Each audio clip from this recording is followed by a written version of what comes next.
I'm here with Cody Withrow, who I met at the Sri Swami Satchidananda Ashram in Buckingham, Virginia, also known as Yogaville. I felt very lucky to have met Cody. He is a very joyful personality, has a beautiful light around him. And I learned that he is a screenwriter currently working on a pilot for a TV show, and is involved with other various film projects that I'm really excited to learn about. Thank you for Yeah, waiting quick, Cody. thank you for having me. This is awesome that you're doing this. Really cool platform. Thank you. Thank you. Yeah, So, what is your current pilot about? it's called Hello Brother, and it's about a famous preacher. By the way, all this is fictional fantasy. So it is a famous preacher named Clay Anderson. He is on the verge of a great career, and his sister is a terrible drug addict, and she dies. And Clay gets the idea that he must go to the afterlife to find Prudence and bring her back because her death wasn't actually the physical form. So, and to keep it simple, it's about a preacher who's trying to save the soul of his sister because he believes that she's in hell. Mm-hmm. So it's a supernatural thing. It's not really religious based. There's nothing really religion about it. It's more of just the ideas of afterlife, and it's about Clay as this guy who's famous and he's brilliant and everyone loves him, and then he has a sister who's the complete opposite, and it's about humility and rescuing or saving someone that you love, even if you don't want to do it, so it's about family too. I was in film school a few years ago, and we had one project which was write a short script that had irony in it, and which is two contrasting things. So the teacher was like, the greatest stories have irony. So two things that you don't expect to be together. So that's why I created a brother who's a preacher and then a sister who's a drug addict. Sister goes to hell, Clay's going to heaven. So that was kind of the idea of it. It was purely just to do the exercise. I wrote the script and my teacher read it, and my teacher said, "This is good stuff. I really like it." And I was like, "Oh, cool." He goes, he said, "It's very tight." He was like, "You didn't waste any time. You kind of just get into it." He's like, "I really liked it." And that was probably 3 years ago. And I wrote a 60-page script, and then I'm now rewriting it. And usually scripts are based page per minute. So a lot of TV shows either 30 minutes or 60 minutes. So that's 30 pages or 60 pages, how it usually breaks down. So my goal is to be hour-long episodes, just like in Netflix, Breaking Bad, all the stuff you see. So I'm currently writing a 60-page script on Hello Brother. It's revised from my last version. That's in a nutshell where it's at. So the 60 pages is for that 1 hour. Wow. It's roughly based. It's not 100% science, but the idea is one page that you write down is 1 minute of filming, and Hollywood usually shoots like 2 to 3 minutes a day. You're not shooting a lot, so it kind of breaks down in minutes. So that's the science behind it. That's why it's So I've been submitting my script in this to screenplay contest. I don't even care if I win. I just want to put my work out there. Someone can read it, they like it, whatever. And a lot of them say if you're doing a TV pilot, it needs to be between 60 and 70 pages. If you're writing a full feature, 2 hours, that's like 120 pages. So that's kind of how it all works out. Or what it's been about recently since COVID happened was really figuring out, what do I need to do? Take away the pipe dream and it'd be like, what do I physically have to do to make this happen? So what it comes down to is finding an agent. And so if you're a screenwriter, I'm learning all this. I'm definitely not a master. I'm still developing. If you want to be a screenwriter, you get a literary agent. A literary agent can go contact Netflix, Paramount, a big place. So you have to get in contact with an agent or an agency, and they're called literary agents, and they do like books, screenplays, stuff that's written down. And so where I'm at right now is finishing this pilot. I have another pilot that I did, and with these 2 pilots of going to shop around, contacting agents. And I was Googling, I was researching, how do you do it? There is no A to Z approach on getting something made for TV or film.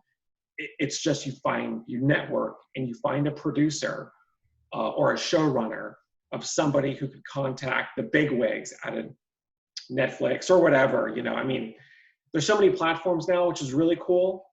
It's Amazon. I mean, there's so many different places that you can go to get something made. That makes it easier, but there are options. It's not just cable TV now. So that's kind of the gist of what I'm doing. There's the topic of suicide, you said, in this story. Yeah. And there is a lot of depression, we all are facing, and then also suicide prevention. I know in my state, in Pennsylvania, it's a big deal. Yeah. So it's inspiring that you're doing this. I really wanted to show addiction. I want Prudence. When this show gets made, and when season 1 or season 2 would unfold, my inspiration is to really show what it looks like for someone to be struggling with addiction, to be suicidal, and then what it looks like for someone to have religion in their heart, have God in their heart. And there's no interest on me converting anyone. I'm very interested on what pain looks like and what does love look like. And a lot of times, I like horrors a lot, and Hello Brother was inspired a lot by The Exorcist. It has a horror tone to it. And one thing I don't like about horrors, though, is they don't ever get to show the opposite side of what does it look like to solve the evil, Mm-hmm. So one thing of Hello Brother is showing someone who's struggling, and then also showing someone trying to help that person out. And once again, it's in a supernatural tone, though, so it's not like Mr. Rogers. So you got like a lot of fantasy. But yes, I wanted to make it prevalent that Prudence struggles with life ever since she's a little girl, where a lot of depression and drug addiction begins in childhood. So I definitely wanted to show that, make it real. You were working on in Yogaville when I met you? I was working on a book and I stopped doing it because when I got back to South Florida after Yogaville, I started to do a film, which was kind of based on the book. But the book that I was writing when I met you was about archetypes. It was about, I was using Peter Pan as an analogy, as a symbolism to show the inside archetypes, the inside personality types that humans have, that all of us have. Peter Pan is your inner boy, your inner girl, your inner child. Tinkerbell is your consciousness, the light that glows inside. Hook is your ego, because he never lets go of resentment. The Lost Boys are the part of you that feels abandoned inside. Wendy is your inner mother, your nurturing side. I had all the Peter Pan characters, and I was writing that when I met you. And when I got back to my home, I had a filmmaker's friends. I had a few my friends that are filmmakers, and they said, "Let's make something." And I said, "Well, I had an idea spawned from the Peter Pan thing. Was a girl who dreams, and she goes into her subconscious, and she meets her archetypes, her personality types." So I kind of took the Peter Pan thing and just made it into my own kind of fantasy. So we filmed that, and that's in post-production right now. We were talking about editing. It's been a long time. It's been about a year in post-production. All the color grading and the musical score. What's the name of it? Slumber is Golden. And I'll send you the Golden. link so you can have it. I have the trailers for it on YouTube. We have a YouTube channel that has a few videos. I'll get that to you. We were able to make that through Indiegogo. So literally right after I left Yogaville, wasn't that maybe 3 months later, I set up a crowdfunding through, it's called Indiegogo. And I got, it was like less than $1,000, but we got money for it. And then we had a few other people say, "Hey, I like the idea." So we made a 15-minute film in South Florida at one person's house. It's kind of a big house, but we made it look like different locations. So ultimately it was a fantasy about a little, it wasn't a little girl, it's a 18-year-old woman who is meeting these characters inside of her. And we're going to submit it into Sundance. We were going to do it this year, but COVID happened for all of us, right?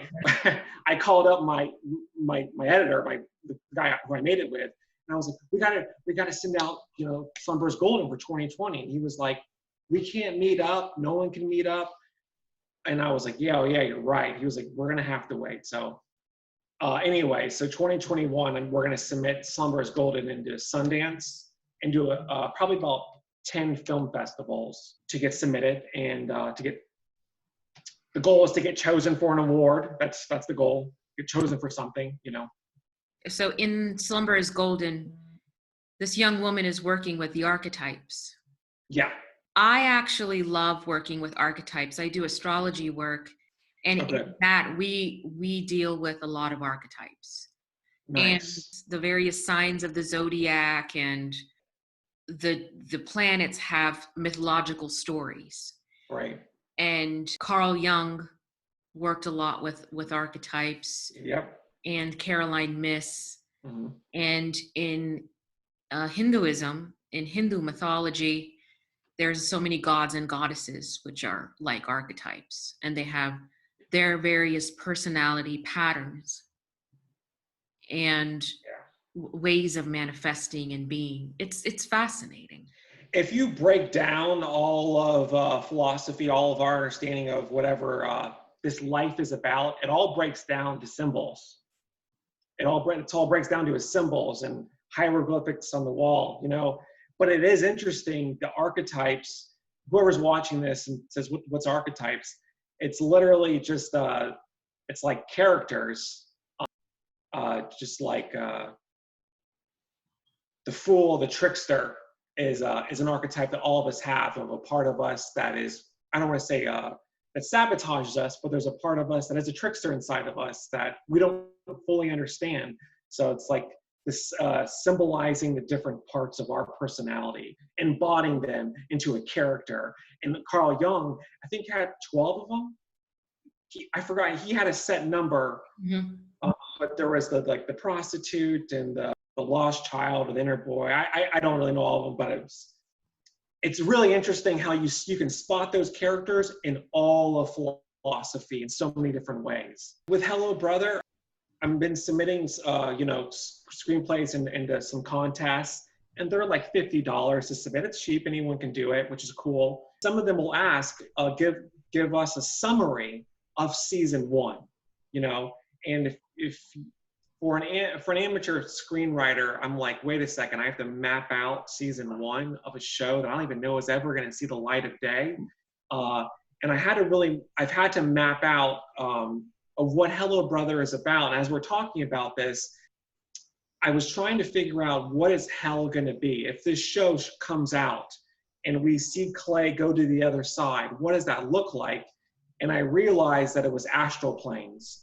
And I wanted to make it not actual hell or any heaven, but his astral self leaves and goes to a world beyond. That's not anything it's not hell or heaven. It's just, it will be its own place. Maybe nature, maybe look like a nirvana, but it would be this, cosmic world. And I was thinking about the shadow, and how I'm starting Hello Brother is Clay and Prudence are laying in bed as a little boy and a little girl. They're twins. And Prudence wakes up and her shadow is on the wall, and it's moving and it's leaving. And it's going into the window. The little girl, she's 7 years old, runs to the window, tries to grab the shadow, and she can. And this connects to Peter Pan, because I love Peter Pan. I didn't mean to rip off Peter Pan, but it's the way it happened. But she's chasing the shadow. And years later, when Clay is established as a preacher, Prudence comes to him, and she's now like in her 20s, and she struggles with life. She's suicidal, depressed. And she goes, my shadow keeps leaving me at night. And in so many words, I think there's something that wants to take my body also.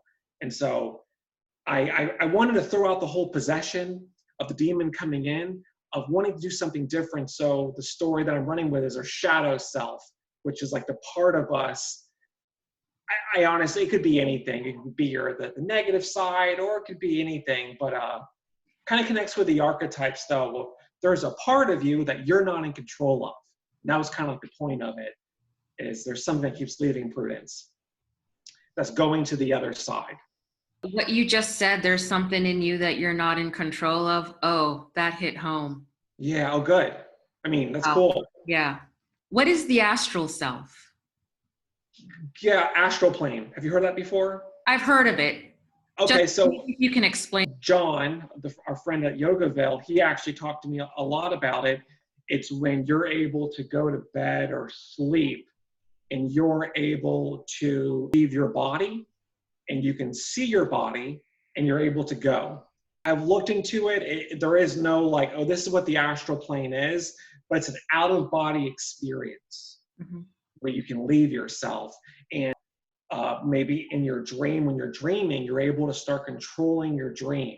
You can start flying around. And I haven't personally done anything with it. I know about it, I've learned it, but I have met people who actively meditate and practice on being able to have an out-of-body experience, to go connect. I mean, it's probably limitless what that means to somebody. In the Marvel movie, Doctor Strange, I don't know if have you seen that movie? Mm-mm. So it's a Marvel movie, and this doctor goes to find pretty much he's trying to find the meaning of life. He's trying to figure out how to get better because he's struggling a lot, and he meets this monk, this Zen monk, and she hits his body, and when she hits him, his soul comes out. And they show it in the movie. I mean, they don't really say soul, it's like the astral, but they show his body and they show his kind of like invisible self, but they show it in the air floating away. And I've seen Hollywood movies do that, so it's nothing like that has never been done, but that's kind of the idea of Hello Brother, to take away a soul leaving, was talking about the astral self, which gets a little more Eastern, because the Bible doesn't talk about that. That's not a Western thing, you know? Right. So it kind of, I really was trying to, I don't know how this all sounds to you, but I really was trying to boil in this pot, not making everything so black and white.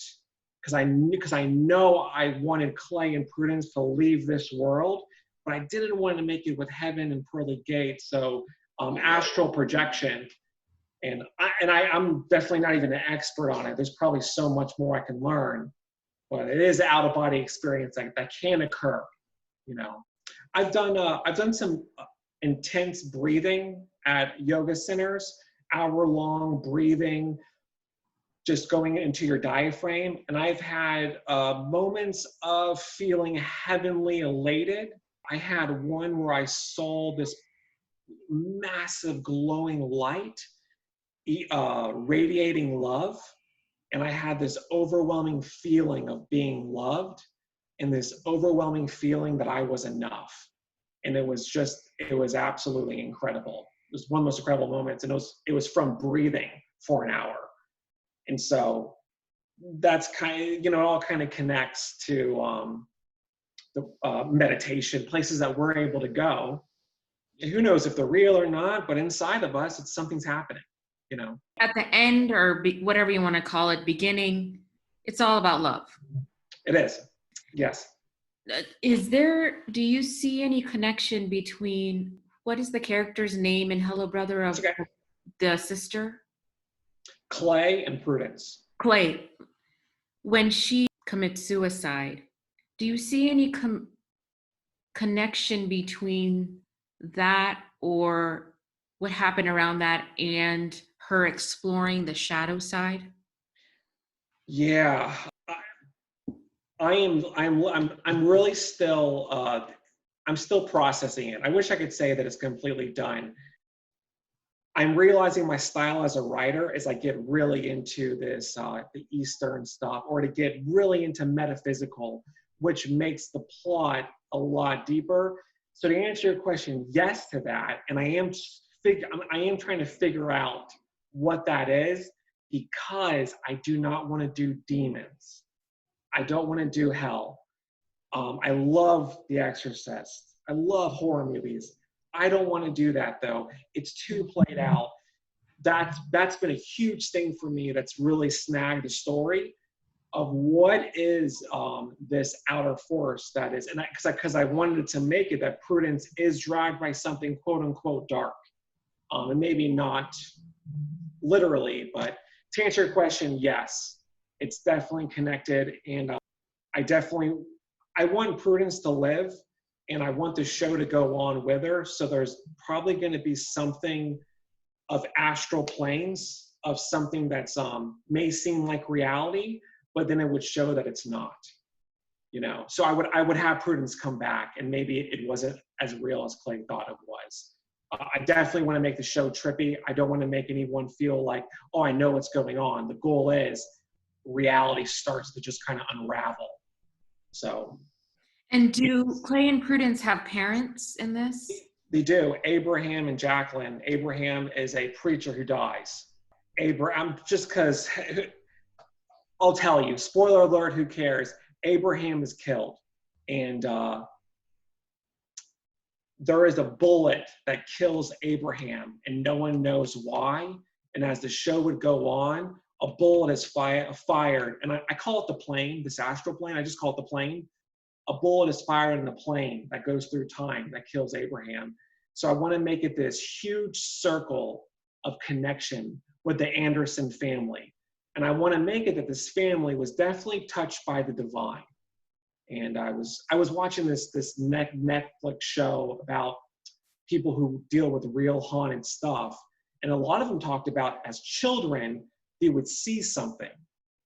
Whether or not it was real or not, they would see something. So it really inspired me for this show, that Hello Brother, this family either lives on a land that's in touch with the outer world, or maybe something inside of themselves. But they're not the Anderson family is not your average family. And you would learn that as the seasons would go on, of who are this brother and sister, and why are they so connected to the afterlife or the other world, you know? Well, this circle of connection that you're talking about in the family, that is, I feel, the human story. These tragedies that happen, someone's killed, future generations feel the pain, or you know, that to me is like, that's reality. Yeah. There's like some story that's full of pain and full of joy that goes on through the ancestry. That's what I feel. Right. I think maybe what you're doing might be a little different, but that's what I immediately feel from that. Yeah. Yeah. Yeah. You know, as I'm doing this path of becoming a professional writer and wanting to make this my lifelong career goal, the more I'm realizing my style, and it's just been coming out naturally. I really don't want to explain stuff to audiences, and I want to make people process it in their own way. And I want to have, for the most part, some kind of understanding of what the story is. But yeah, like what you just said, that circle of connection with ancestry, it's all right. It's all the same. It's all. I really want to make stuff that makes people, to dig, to maybe look inside, or to. So we finished Slumber is Golden, and we showed it to about 30 people to get their feedback, and everyone was kind of, people liked it and they were confused by it. And he said, I like it, really cool ending, and I didn't really know what goes on. And we would talk to people about it, and everyone had their own understanding of what the film was. And me and my co-producer, we were like, oh my God, this is horrible. No one knows what the film is about. And then as time went on, I realized, oh, that was the point. And I'm realizing that with my stuff, I don't want to make it confusing, but there is like a level of like mystery that is undefined, that makes you kind of wonder. And with people, when we would talk to people about Slumber is Golden, they would say stuff I didn't even think about. And I said, what did you feel about this one character? And they would say, oh yeah, wasn't that character blah, blah, blah? And I'd be like, oh my God, I didn't even think about that. But people would connect dots to stuff that would blow me away. And I'm like, oh, that makes perfect sense. And I didn't even see it. So I'm definitely creating jigsaw puzzles for people, and for me. I could never write like a rom-com of just a man and a woman fall in love. and fall out of love and then get back together. I can never write just a very basic linear story. I really want to go off the grid completely. Well, even when you're watching like Netflix series and stuff, yeah, there's a story, but you're processing it in your own way. You are, totally. There was a show called You. Have you seen it? No. It's a show about a stalker. I actually thought it's on Netflix. I thought the writing is really good. It's about a guy stalking a woman and he makes her fall in love with him. And so she ends up falling in love with this guy and he's no good. He's sick. She ends up, spoiler alert, but whatever, he ends up trapping her in a cage, in a big, like in a cell. And there was this moment where she said, "Why did this happen?" And it was very an elegant monologue about her life. And she talked about being sexually abused as a kid. And she talked about how she set herself up for all of her pain. It was a masterful monologue. It was incredibly, like, I can imagine for a woman who maybe has been abused, it might have touched home. For me, it touched home. I wasn't even expecting it. But she goes, "Why am I in this situation?" Oh, yeah, because I put myself in all these situations in my past life. It was powerful. And I remember thinking, I'm like, I don't even know if the writers meant to make this so deep, but it spoke to me, though, about me and the sabotage behaviors that I've done in my life. I don't know if even they were expecting to go that deep. Oh, yeah, it's kind of like what you were saying. I just interpreted it. It touched me, though. It really did. You know? Well, that also comes back to whatever, couple storytelling experiences I have had. I think I'd mentioned to you, I did Many Voices, One Story with a local storyteller here. And we had gotten a grant. And it all comes back to, as you're telling the story, you do come to this realization of, I'm responsible. Self-responsibility, but immense compassion for yourself, for others. There's no guilt. It is just a story. And we played out whatever's happening in our psyches and our minds and our emotions in a certain way with others. Whatever happened, happened. But we have to come back to how it's self-empowering for you. To me, I feel like why we take birth on this planet. Because I believe a lot. Maybe I'm a little bit more Buddhism oriented on this, but to me, it's all about learning compassion, which is love, you know. Yeah, there's definitely a part of creativity that isn't uncontrollable. It's beautiful and it's energy that comes out. So it's cool how it can be expressed. I used to be so scared of really pursuing my creative stuff. It scared the crap out of me. But as I get older, I don't even care anymore. On my deathbed, I want to be able to say that I tried. Whether or not this Hello Brother gets created, or I don't even care. I'm gonna know without a shadow of a doubt that I gave it everything. If I wasn't meant to be a TV show writer and maybe become, I don't know, something else, whatever. At least I did everything. At this point in time, I can't tell you I did everything. So I don't want to say I'm not satisfied, but I'm hungry because I know for a fact there's a lot of stuff that I can be doing that I am doing actively, but I know that there's a lot of hard work ahead and I'm okay with it. It's what's needed to be done. Thank you so much for sharing all of this. Thank you so much for having me. It's an honor, and you're great at this. You definitely have. I mean this. You definitely have like a knack for doing this. It feels very natural, and for anyone who's struggling or anyone who wants to pursue art, it's just good to have platforms to see other people pursuing it and just see other examples of someone who's maybe not made it, but that's maybe doing a few more steps than you. It's just a cool platform to share this creative flow for amateurs or people who just are scared to do it. So it's cool that you're doing this. I appreciate it. No problem. Did you go to school for this? I did. In full disclosure, I dropped out after a year. It was 2 years for my BA for film, and I dropped out. I don't want to say I dropped out. I left, and it was to go to the ashram. because at that point I was stressed out. I was doing school full time and work full time, and it was the reason why I went to the ashram, was to just get a break. But I did go to school for it, and I will say that year of school was priceless, utterly priceless. The stuff that I learned. So the people that I made Slumbers Golden with were all from the film school that I went to. So without me going to film school, I would not have made that film, which really kind of popped my cherry on really pursuing this. That's excellent. So I would tell anyone, there's like the thing about no film school, or should you go to film school? I would tell anyone, go to film school, 100%.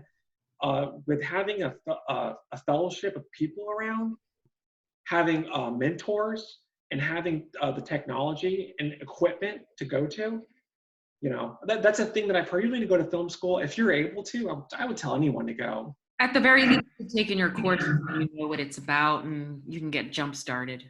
Yeah. Yeah. Totally. Well, thank you again. Thank you. And yeah, thank you so much. Let's definitely keep in touch, and if there's any way we can help each other. Totally. 100%. Yeah. Thank you so much. And I'll send you those links, and have a beautiful day. You too. Thank you. Thanks. Bye. Bye.